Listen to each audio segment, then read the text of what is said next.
રાજ્ય સરકાર અને કેન્દ્ર સરકાર દ્વારા ખેડૂતોની આવક બમણી કરવા માટેની યોજનાઓ અમલી બનાવવાની વાત કરાઈ રહી છે।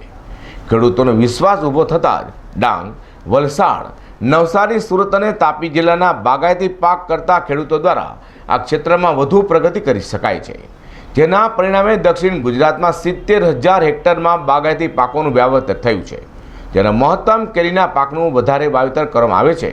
કેરીના પાકને નુકસાન થતાં મુખ્યમંત્રીને પત્ર લખી સહાયની માંગ કરવામાં આવી છે। ખેડૂતો દ્વારા વધુ કેરીનો પાક મળે તે માટે સમયે સમયે માવજત, ખાતર, પાણી, દવા છંટકાવ કરવામાં આવેલો છે, પરંતુ આખું વર્ષ વાદળછાયું વાતાવરણ અને થોડા સમયે કમોસમી વરસાદ પડવાથી મોડ ફ્લાવરિંગ તેમજ મોરિયા ન બેસતા આ વર્ષે માંડ 30% જેટલો જ પાક અને તે પણ નબળો પાક મળવાનો છે। ત્યારે બગાયતી કેરીના પાક પર નિર્ભર ખેડૂત પરિવારની હાલત ખૂબ જ કફોડી છે। ખેડૂત સમાજ અગ્રણી જયેશ પટેલે જણાવ્યું હતું કે ખેડૂતો મોંઘવારીનો માર અને કમોસમી વરસાદ તથા અકુદરતી વાતાવરણના પરિણામે બંને બાજુથી સહન કરવું પડે તે દયાજનક સ્થિતિ આવી છે। ત્યારે સરકાર રાજ્યના દરેક નાગરિકની મુશ્કેલીમાં હંમેશા પડખે ઊભી રહી છે। દરેક ક્ષેત્રે સરકાર હંમેશા સૌની દરકાર કરે છે। ત્યારે કમોસમી વરસાદ અને પ્રતિકૂળ વાતાવરણના પરિણામે દક્ષિણ ગુજરાતના કેરી પાકને અંદાજિત 500 કરોડ રૂપિયાનું અધધધ કહી શકાય તેવું નુકસાન થવા જઈ રહ્યું છે, જે એક સામાન્ય કૃષિ પરિવાર માટે ખૂબ જ અસહ્ય છે।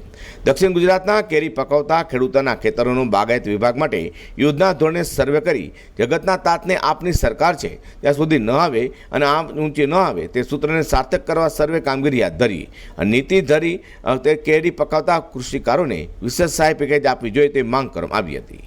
ખેડૂત આગેવાન સમગ્ર દક્ષિણ ગુજરાતમાં બાગાયતી પાકમાં મુખ્ય પાક કેરીનો છે।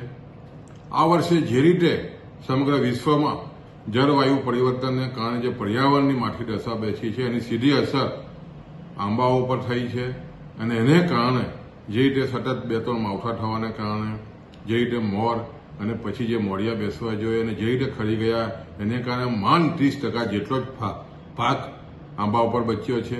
આને કારણે મોટું આર્થિક નુકસાન થયું છે। લગભગ 70,000 હેક્ટરમાં જ્યારે આ કેરીની ખેતી થતી હોય ત્યારે સ્વાભાવિક ખેડૂતોની માથા દશા બેસી છે।